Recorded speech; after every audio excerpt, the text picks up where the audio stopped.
ప్రార్థన. ప్రియుడైన మా తండ్రి, నీ వాక్యములోని విడుదలగా నీ పరిశుద్ధాత్మ మా మీద ఉంచి, మా మధ్యలో ఉంచి, నీ శిలువ చాటున నన్ను మరుగుపరుచుకుని నీ బిడ్డలకు కావలసిన రీతిలో మీరు మాట్లాడి దర్శించి బలపరిచి గ్రహించే శక్తిని మాకు దయచేసి నీ నామములో వాక్యానుసారమైన జీవితాన్ని మాకు కలుగు చేసి మా హృదయములను తెరవమని యేసు క్రీస్తు నామమున ప్రార్థించి మార్కు సువార్త అనుచున్నాము. మొదటి అధ్యాయము 50వ వచనముల నుండి గత వారంలో ఒక వచనాన్ని మనం జ్ఞాపకం చేసుకున్నాం.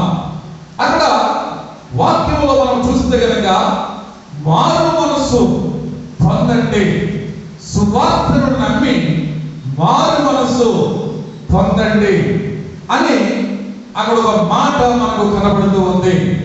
అయితే బాగా ఆలోచన చేయాలి. నేనేసిన ప్రశ్నలకి సమాధానం టక్ మన రావాలి, లేదంటే స్తోత్రం చెప్పాలనుకుంటే స్తోత్రం చెప్పాలి. అన్ని విషయాల్లో కూడా షార్ప్గా మనం పనిచేయాలి కదా దేవుని సముద్రంలో. ఈరోజు మారు మనస్సు అనే అంశం మీద మనం మాట్లాడుకుంటున్నాం. ఇది మనందరికీ తెలిసిందే.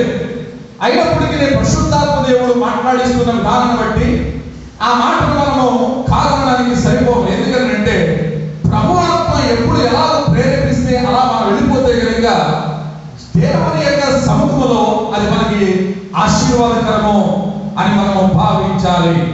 ఇప్పుడు మారు మనస్సు అంటే ఏంటి అనేది మనం ఆలోచన చేయాలి. మారు మనస్సు అంటే ఏంటి అనేది మనం ఆలోచన చేయాలి.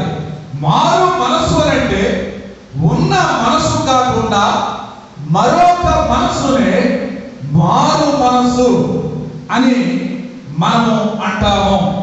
అప్పటి వరకు మనం ఒకటి ఆలోచించి మనం అనుకుందాం అప్పటి వరకు పెరుగన్నం తినాలనుకున్నాం. వెంటనే వంటగదిలోకి వెళ్ళి పెరుగన్నం వేసుకోపోయి ఉప్పు కారం నూనె వేసుకుని అన్నం తింటాం. అప్పుడు చూసిన మీ అమ్మ ఏమంటుందంటే, ఏమే నీకు మనసు నిలకడగా ఉండదా, ఇప్పుడే కదా పెరుగన్నం తింటానన్నావు అని ఒక సంబోధన తల్లి దగ్గర నుంచి మనకి వస్తూ ఉంటుంది. జాగ్రత్తగా ఆలోచన చేయండి. ఫస్ట్ ఏమో ఒక మనసు కలిగి ఉన్నాం, ఏం తినాలని, పెరుగు అన్నం తినాలని. తర్వాత ఆ పెరుగన్నం వద్దులే ఉప్పు కారం నూనె వేసుకుని తిన్నాం అనే ఒక మనసు వచ్చింది. ముందున్న మనసు వేరేగా ఉంది, తర్వాత ఉన్న మనసు వేరేగా ఉన్నది. ఇది ఎగ్జాంపుల్ మాత్రమే, నేను మీకు అర్థం అవ్వాలని చెప్పాను. జాగ్రత్తగా ఆలోచన చేయండి. మారు మనసు అంటే క్రీస్తును నమ్మక ముందు మనం ఏ మనసుతో ఉన్నామో, క్రీస్తును నమ్మిన తర్వాత ఏ మనసుతో జీవిస్తున్నామో, క్రీస్తును నమ్మక ముందు ఉన్న మనస్సును విడిచిపెట్టి క్రీస్తును నమ్మిన తర్వాత క్రీస్తు మనసు, క్రీస్తు యేసునకు కలిగిన మనస్సును మనము కలిగి జీవించడమే మారు మనసు. దేవునికి స్తోత్రం కలుగును గాక. మళ్ళీ చెప్తున్న జాగ్రత్తగా వినండి. క్రీస్తును అంగీకరించక ముందు ఒక మనసు కలిగి ఉన్నాము, కానీ క్రీస్తును అంగీకరించిన తర్వాత కలిగిన మనసు వేరేగా ఉంటుంది. అయితే దీనినే మారు మనసు అని అంటారు. అయితే ఇక్కడ ఆలోచన చేయవలసిన విషయం ఏంటంటే, ఒక చిన్న ప్రశ్న. నేను మారు మనసు పొందాను అన్నవాళ్ళు ఎవరైనా ఉంటే మీ కుడి హస్తం పైకెత్తండి. నేను మారు మనసు పొందాను అన్నవాళ్ళు ఎవరైనా ఉంటే కనుక మీ కుడి హస్తం పైకెత్తండి. మారు మనసు పొందాను, నాలో మార్పు ఉన్నది అన్నవాళ్ళు ఎవరైనా ఉంటే మీ కుడి హస్తం పైకెత్తాలి. మరి మారు మనసు లేకుండా మీరందరూ ప్రభు సన్నిధానంలో ఎలా ఉన్నారు? మారు మనసు లేకుండా మీరందరూ ప్రభు శరీరాన్ని, ప్రభు రక్తాన్ని ఎలా స్వీకరిస్తూ ఉన్నారు? మారు మనసు లేకుండా మీరందరూ దేవుని నామాన్ని ఎలా ఆరాధిస్తూ ఉన్నారు అని అంటే ఇక్కడ అర్థమవలసిన విషయం ఏంటో తెలుసా? మారు మనసు పొందారు నిజమే, కానీ కొంతకాలం మాత్రమే ఆ మారు మనసు నీ దగ్గర నిలబడి ఉన్నది. కానీ మరి కొంతకాలం అయిన తర్వాత ఆ మారు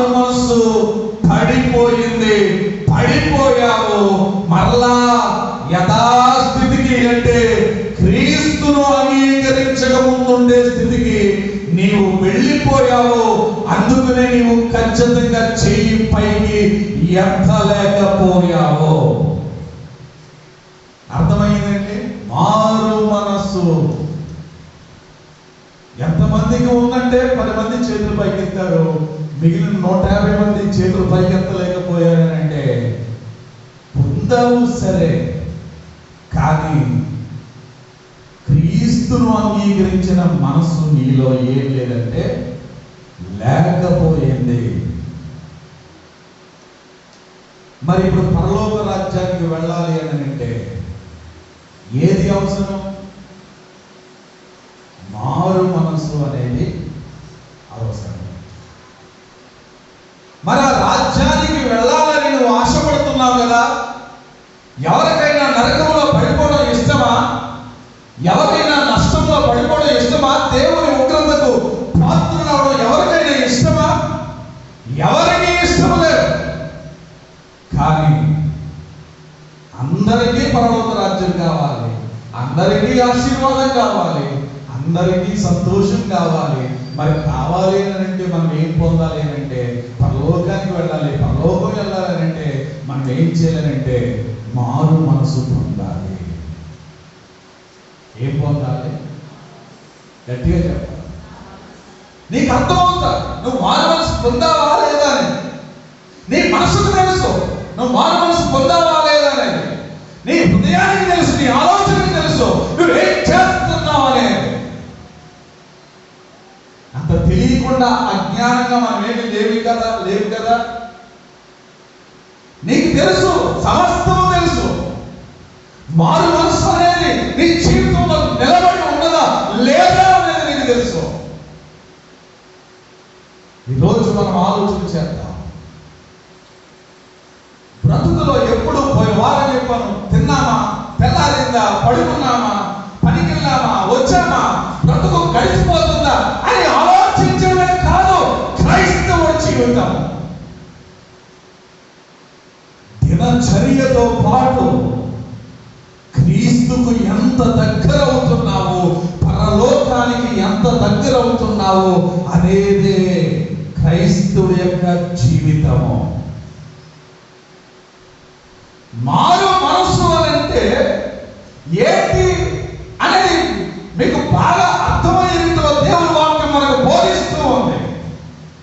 అయితే ఈరోజు నీవు, నేను, మనమందరము కూడా ఆ మారు మనస్సు పొందాము, కానీ ఆ మారు మనస్సు పొందాము అని భ్రమపడుతున్నాము, కానీ ఆ భ్రమలో ఉండిపోయాము. కానీ ఇంకా మనం ఎక్కడ ఉండిపోయామనంటే పాత బ్రతుకులో, పాత మనసులో దేవుని అంగీకరించక ముందు ఉండే స్థితిలో ఎక్కడైతే ఉన్నామో ఆ స్థితిలోనే మనం ఉండిపోయాము.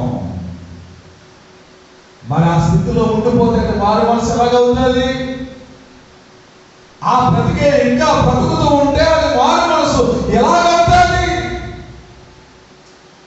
దేశం మీదకి ఎన్నో విపత్తులు వస్తున్నాయా, ఎన్నో కరువులు వస్తున్నాయా, ఎన్నో ఇబ్బందులు కలుగుతున్నాయా, కుటుంబంలో చాలా కష్టాలు, నష్టాలు వాటిల్లుతున్నాయి.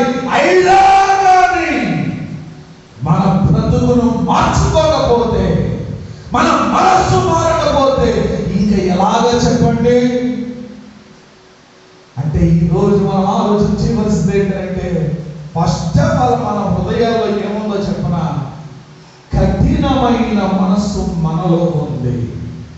ఏ మనసు? గట్టిగా చెప్పాలి. ఏ మనసు? ఇహలోక సంబంధమైన దేవత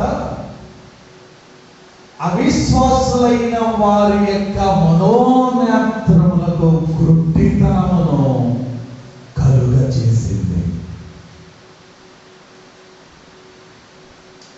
వాక్యము నీకు వెదజల్లుతున్నా కానీ నీ హృదయము ఇంకా కఠినమైపోతుంది. దేవుని కార్యాలు నీవు కళ్ళారా చూసి చెవులారా విన్నా కానీ నీ హృదయము ఏమవుతుందంటే గుడ్డితనము కలుగజేసి మోడు పారిపోతుంది. ముందు కావలసింది ఏంటో తెలుసా? హృదయములో ఉండే దురాత్మ బయటికి పోవాలి. గుడ్డితనము దేవుని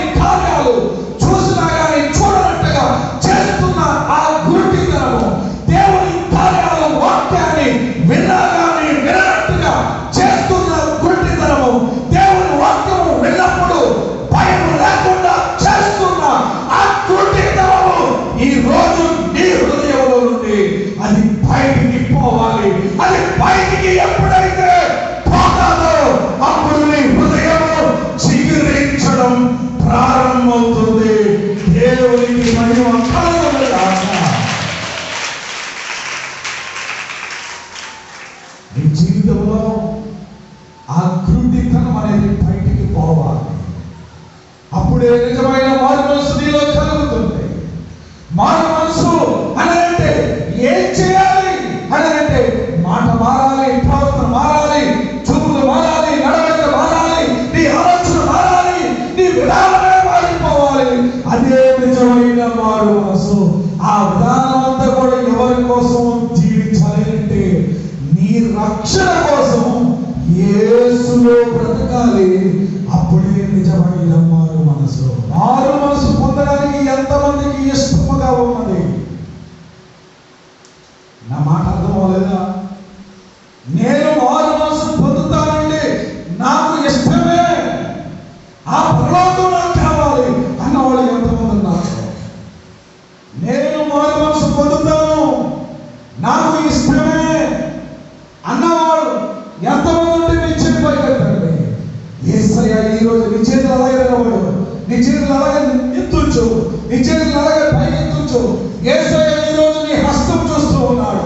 యేసయ్య ఈరోజు నీ హస్తాన్ని ఆయన గాయపడిన హస్తముతో తాకుతూ ఉన్నాడు. యేసయ్య నీ హృదయంలో ప్రతి విధమైన లోక సఫలమైన ప్రతి పాపమును యేసు నామములో ఆయన రక్తముతో కడిగి వేస్తూ ఉన్నాడు. ఈ సమయంలో శుద్ధి చేస్తూ ఉన్నాడు. ఈ సమయంలో నిరభిషేకిస్తూ ఉన్నాడు. గట్టిగా చప్పట్లు గట్టిగా స్తోత్రం చెప్తూ హల్లెలూయా, హల్లెలూయా, హల్లెలూయా. మారు మనసు, మారు మనసు, మారు మనసు. మారు మనసు అనేది చాలా ప్రాముఖ్యం క్రైస్తవ జీవితంలో. మారు మనసు లేకుండా నువ్వు ఎంత ప్రార్థన చేసినా, మారు మనసు లేకుండా నువ్వు ఎంత దశభాగం ఇచ్చినా, మారు మనసు లేకుండా నువ్వెంత ప్రభు సన్నిధిలో ప్రభు పిలిచినా కొంతసేపు మాత్రమే ఉపశమనం కలుగుతుంది, కానీ శాశ్వత రాజ్యం మాత్రం దొరకదు. ఆ శాశ్వతమైన రాజ్యం దొరకాలి అంటే కావలసింది స్వస్థత కాదు. ఆ శాశ్వతమైన రాజ్యము దొరకాలి అంటే నీకు కావలసింది అంతస్తు బిల్డింగ్ కాదు. ఆ శాశ్వతమైన రాజ్యము దొరకాలి అంటే నీకు కావలసింది ఫలితమని కాదు. ఆ శాశ్వతమైన రాజ్యము నీకు కావాలి అంటే నీకు కావలసింది ఏంటో తెలుసా? పాపక్షమాపణ, మారు మనసు నీకు కావాలి. అది ఉన్నవారు ఎవరైనా సరే ఎక్కడికి వెళ్తారంటే పరలోక రాజ్యంలో చేరతారు. నన్ను దగ్గరగా చెప్పకూడదు, నన్ను దగ్గరగా చెప్పకూడదు.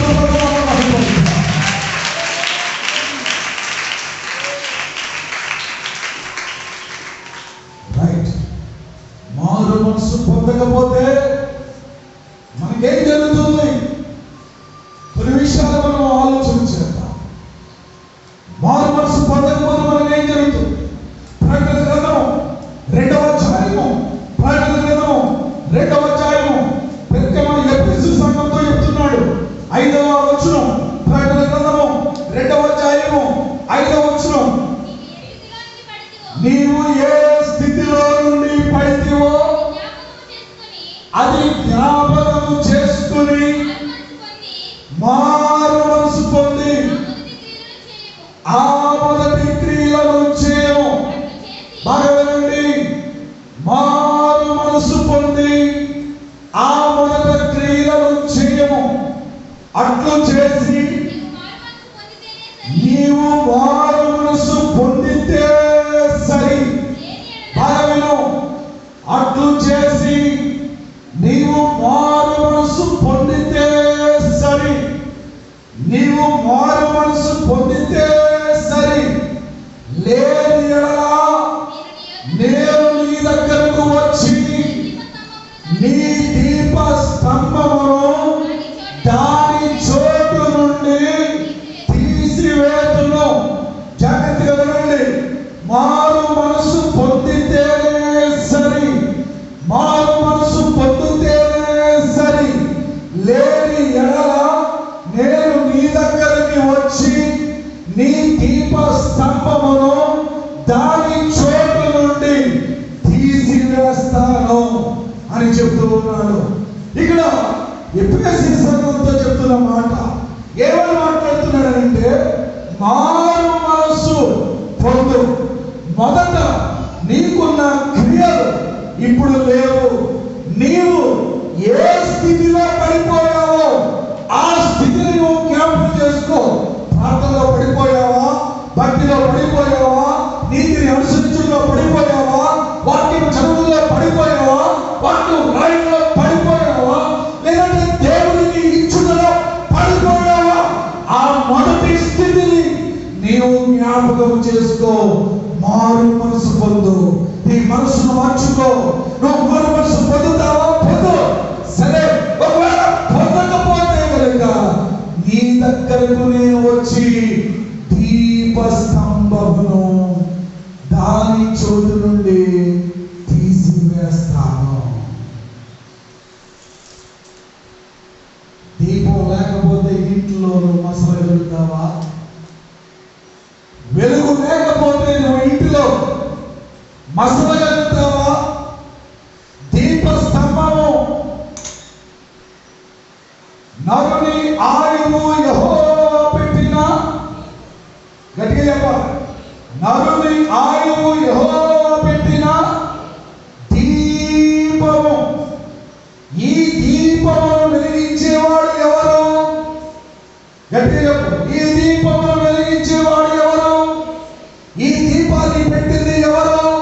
చచ్చాక కొవ్వొత్తి తల దగ్గర కాళ్ళ దగ్గర ఆ కొవ్వొత్తి ఆరిపోతుంటే వెళ్ళి దగ్గరికి వెళ్తాం, కానీ కొవ్వొత్తు కరిగిపోయి ఆరిపోతుంది. సమాధి మీద కొవ్వొత్తులు వెలిగిస్తాం, అవి వెలిగితాయి పోతాయి. కానీ అవి మనుషులు వెలిగించినవి. ఈ దీపం మాత్రం వెలిగించింది ఎవరంటే పరమ తండ్రి అయిన దేవుడు. ఈ దీపాన్ని వెలిగించింది ఆయన. ఈ దీపంలో నడిచేట్టుగా చేసేది ఆయన. ఈ దీపాన్ని బాగు చేసేది ఆయన. ఈ దీపంలో ఆరిపోతుంటే వెలుగునిచ్చేది కూడా ఆయన. ఈ దీపంలో నూనె అయిపోతుంటే ఆయన నూనెతో పరిశుద్ధాత్మతో నింపి వెలుగునిచ్చేవాడు ఆయనే. గట్టిగా చప్పట్లు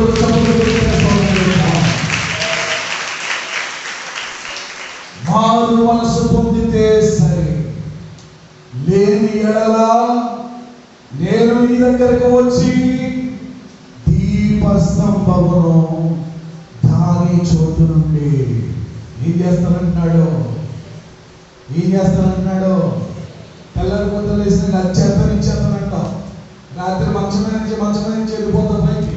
అప్పుడు ఏం చేస్తావు? దీపస్తంభం పోతాది, దీపం బయటికి పోతాది, దీపం మారిపోతుంది. నీ ఇల్లు చక్కబెట్టగలుగుతావా? దీపం మారిపోతుంది. నువ్వేమైనా చేయగలుగుతావా? అంటే ఇక్కడ ఆలోచన చేయవలసింది ఏంటంటే, మారు మనసు పొందకుండా ఉంటే కనుక, మారు మనసు అనుభవాలను జీవించకుండా ఉంటే కనుక, మారు మనసు అనేది నీ మనసులో లేకపోతే కనుక, మారు మనసు అనేది నీ జీవితంలో అది ఒక మంచి ప్రాధాన్యతను పెట్టుకోకపోతే కనుక నీ జీవితంలో నష్టాన్ని చూస్తావు. అదేంటంటే దీపస్తంభమే లేకుండా చేసేస్తాను. అంటే స్తంభము ఉండదు, దానిపైన పెట్టిన దీపము కూడా ఉండదు. ఇప్పుడు దాకా నువ్వు బ్రతుకుతున్నావనంటే యేసయ్య ఏం చేశాడు తెలుసా? ఆయన దీపస్తంభమును తెచ్చి నీ దగ్గర పెట్టాడు. ఆయన దీపస్తంభమును తెచ్చి నీ దగ్గర పెట్టాడు. ఆయన వెలుగుగా ఉన్నాడు. ఆయన లోకములకు వెలుగుగా ఉన్నాడు. లోకములో మనుషులందరికీ కూడా వెలుగును ఇచ్చాడు. ఆ వెలుగు నీ దగ్గరకు తెచ్చాడు.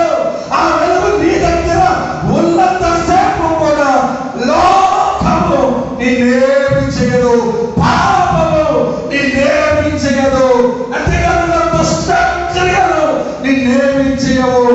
ఎప్పుడైతే నీ బ్రతుకులో మార్పు లేదో, ఎప్పుడైతే ఈ వెలుగును చూసి నీ బ్రతుకును మార్చుకోవో, అప్పుడే ఈ దీపస్తంభం నీ దగ్గర నుంచి తీసివేసి పక్కన పెడతాడు.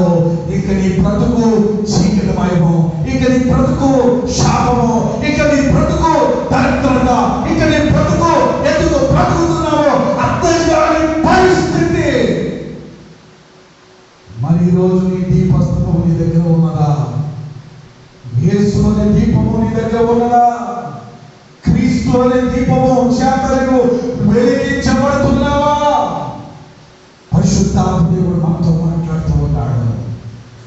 మారు మనసు పొందితేనే సరి, లేని ఎడల దీపస్తంభములను దాని చోటు నుండి నేను తీసివేస్తాను. యెహోవా నాకు వెలుగాయే, యెహోవా నాకు రక్షణయే, నా ప్రాణదుర్గమయే, నేను ఎవరికి భయపడను, నేను ఎవరికి యెహోవా నాకు వెలుగాయే. ఇప్పుడు దేవుడు మనకు వెలుగుగా, మన ప్రాణాలకి దుర్గమగా ఉన్నప్పుడు మాకే భయమో లేదు. అయితే ఇప్పుడు ఒక ఆలోచన చేయాలి. మారు మనసు పొందితే దీప స్తంభం నీ దగ్గర ఉంటుంది, నీకు వచ్చిన భయం లేదు. మారు మనసు పొందుతావా? సరే, పొందకపోతే కనుక మొదట నువ్వు భక్తిగా ఉన్నావు, మొదట నువ్వు మంచిగా జీవించావు, మొదట మంచిగానే ఉన్నావు, అన్ని విషయాల్లో బాగానే ఉన్నావు, ఆత్మీయతలో బాగానే ఉన్నావు. అయితే ఆ స్థితిలో నువ్వు పడిపోయావు. ఆ పడిపోయిన స్థితిలో నుంచి నువ్వు మొదటి క్రియలు మళ్ళీ చేయొచ్చు, మారు మనసు పొందాలని హెచ్చరిస్తూ ఉన్నాడు. అయితే సంగమా, ఆ మారు మనసు అనేది నువ్వు పొందితే దీపస్తంభం నీ దగ్గర ఉండాలి. దీపస్తంభం ఎవరి దగ్గర ఉంటుందో ఆ దీపస్తంభమును బట్టి, ఈ దీపస్తంభాన్ని బట్టి దేవుడు ఏం చేస్తాడంటే పరలోక కవిలోనికి అడుగు పెట్టిస్తాడు. గట్టిగా చపలు ఈ దీపస్తంభం ఎవరి దగ్గర ఉంటే ఆయన మాత్రమే ఎక్కడికి వెళ్తారంటే పరలోక కవిలో అడుగు పెడతారు. ఇప్పుడు చెప్పండి, స్తంభం నీ దగ్గర నుంచి తీసేయడం నీకు ఇష్టమా? ఆ దీప స్తంభం నీ దగ్గర ఉంచడం ఇష్టమా? తక్కువ సమాధానం చెప్పాలి. స్తంభం నీ దగ్గర ఉంచడం ఇష్టమా, తీసేయడం ఇష్టమా? ఉంచడం ఇష్టమా, తీసేయడం ఇష్టమా? ఉంచడం ఇష్టమే. మన దీప స్తంభాన్ని నీ దగ్గర పెట్టుకుంటావా? క్రీస్తునే వెలుగు నీలో నింపుకుంటావా? అంత లేచి నిలబడతావు, ప్రార్థన చేసుకుంటావు. దీపస్తంభం నీ దగ్గర ఉందా పోయిందా అనేది నువ్వు ఆలోచన చేయాలి. అందరూ ఒకసారి కళ్ళు మూసుకోండి, చేతులు జోడించు. పరిశుద్ధాత్మ దేవుడు మనతో మాట్లాడాడు. ఉదయకాల సమయంలో సంఘానికి అవసరమైనది స్వస్థత కాదు. ఇప్పుడు ఏదో ఆరాధన జరిగిపోయింది, నామకార్థం కాదు. మారు మనసు. నీ బ్రతుకులో నీకు మారు మనసు ఉందా? నీ బ్రతుకులో నీకు మారు మనసు ఉందా? ఆలోచన చేయి. ఒక్క నిమిషం ఆలోచన చేయి. నీ బ్రతుకులో నీకు మారు మనసు ఉందా లేదా? నీకు తెలుసు ఉందో లేదో? నీకు తెలుసు మారు మనసు ఉందో లేదో? నీకు తెలుసు మారు మనసు ఉందో లేదో? ఒక్క నిమిషం అందరూ కూడా నోరు తెరిచి ప్రార్థించి, తల్లి, దీపస్తంభం నీ దగ్గర నుంచి వెళ్ళిపోతే నువ్వు పరలోకం వెళ్ళగలుగుతావా? దీపస్తంభం నీ దగ్గర నుంచి వెళ్ళిపోతే పరలోకం వెళ్ళగలుగుతావా? మారు మనసు పొందితేనే సరి, లేని అనేది నీ ఎందుకు వచ్చి దీపస్తంభమును దాని చోటు నుండి నేను తీసివేస్తానంటున్నాడు. మారు మనసు. నీ మాటలో మార్పు కావాలి, నీ ఆలోచనలో మార్పు వివరించాలి. మారు మనసు. ముందుగా నీ హృదయంలో ఉండే ఆ దుర్నితనాన్ని తొలగించుకో. ఇతరుల్ని బాధ పెట్టడం, ఇతరుల మీద అసహ్యంగా మాట్లాడటం, చేయడం, లేనిపోని మాటలు కనిపించి ఊరంతా చాటడం, ఇది కాదు మారు మనసు అంటే. బ్రతుకును మార్చుకో, నీ బ్రతుకును మార్చుకో, నీ మాటలు మార్చుకో, నీ ఆలోచన మార్చుకో, నీ తలపులను మార్చుకో, నీ ఉద్దేశాలు మార్చుకో, నీ తలపులను మార్చుకో, నీ మనసును మార్చుకో, నీ ప్రవర్తన మార్చుకో, నీ బ్రతుకును మార్చుకో, నీ చూపును మార్చుకో, నీ నడవడికను మార్చుకో, నీ ఆలోచనలు మార్చుకో. అదే ఎప్పుడైతే ఇవన్నీ మార్చుకుంటావో అదే నిజమైన మారు మనసు. అదే నిజమైన మారు మనసు. ఎదటి వ్యక్తిని గాయపరుస్తాం. ఎందుకు? నీకు వచ్చిన లాభం ఏంటి? శాపమే కదా. ఎదటి వ్యక్తితో పైకి ఒకలా మాట్లాడతావు, లోపల ఒకలాగా ఉంటావు. అది నీకు శాపమే కదా. ఒక క్రైస్తవుడిగా ఉండి, ఒక విశ్వాసిగా ఉండి, ఒక బాప్తిస్మం పొందిన వ్యక్తివై ఉండి నీ జీవితాన్ని ఇంకా నువ్వు సరి చేసుకోకపోతే అది నీకెంత నష్టమో, అది నీకెంత శాపము. ఆ శాపం నుండి విడిపించబడాలి అంటే ఈరోజు మారు మనసు పొందు. మారు మనసు పొందు. అయ్యా నా బ్రతుకును మార్చండి, అయ్యా నా బ్రతుకును మార్చండి ప్రభా. ఒక్క నిమిషం అడుగుతావా దేవుడిని? ఒక్క నిమిషం అడుగుతావా దేవుడిని? అయ్యా నా తలపులను మార్చండి, నా ఉద్దేశాలు మార్చండి ప్రభా, నా మనసును మార్చండి నాయన, నా చూపులను మార్చండి ప్రభా, నా అడుగులను మార్చండి నాయన, నా పనులను మార్చండి ప్రభా, నా క్రియలను మార్చండి నాయన, నా ఉద్దేశాలను మార్చండి ప్రభా. అయ్యా ప్రతి విధమైన హృదయంలో ఉండే చెడులు మార్చండి ప్రభా అని ఒక్క నిమిషం అడగలుగుతావా? చాలా మంది రోడ్లతో ఉన్నారు తల్లి. దేవుడు ఎంతగానో నీకు సమయాన్ని ఇచ్చాడు. ఆ సమయం ఉండగానే మార్పు చెందు. రేపు నీది కాదు. నువ్వు ఇంటికెళ్ళాలి, నువ్వు ఉంటావో ఉండవో కూడా తెలియదు. అలాంటి పరిస్థితిలో మనం ఉన్నాం. ఈరోజు దేవుడు నీతో మాట్లాడుతున్నాం. అందరూ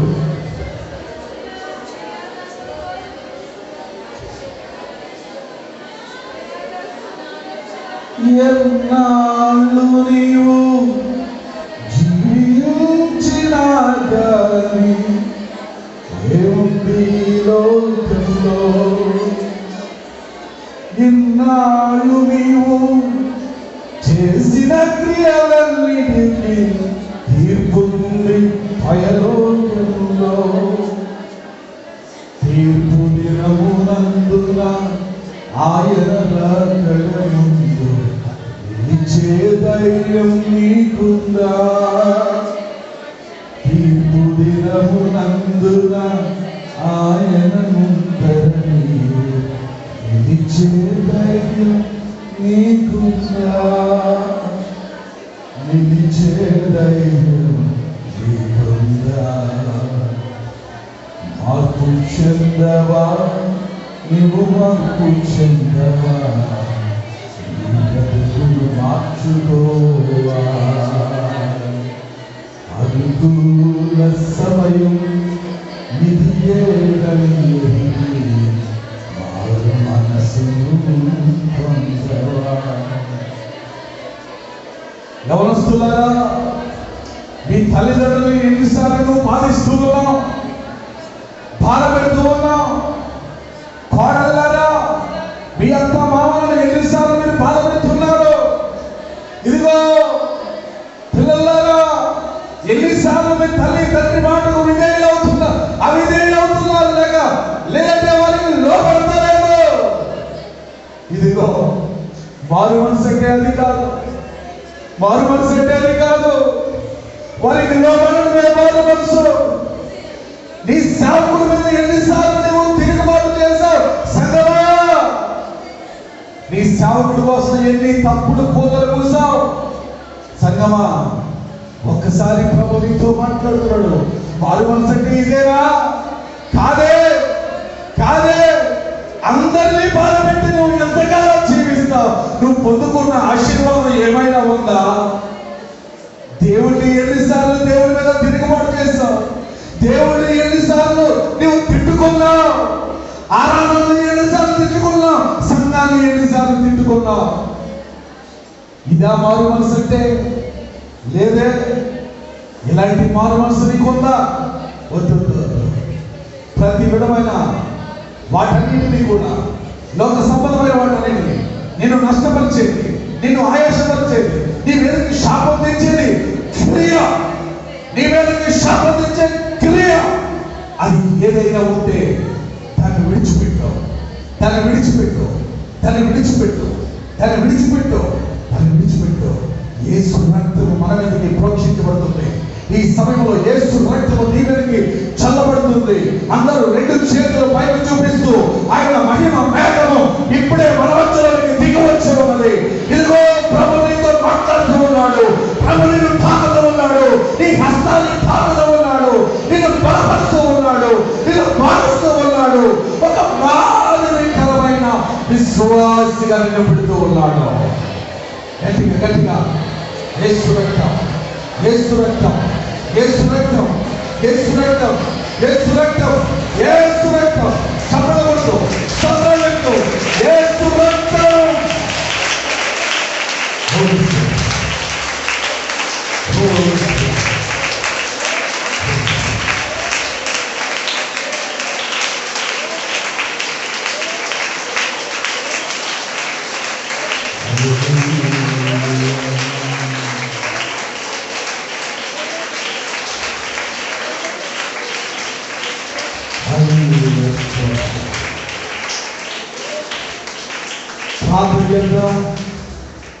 ప్రార్థన చేద్దాం. పెద్దమ్మ గారు వచ్చి ప్రార్థన చేసి ఆశీర్వాదిస్తారు. ప్రార్థన చేద్దాం. ప్రార్థన చేద్దాం.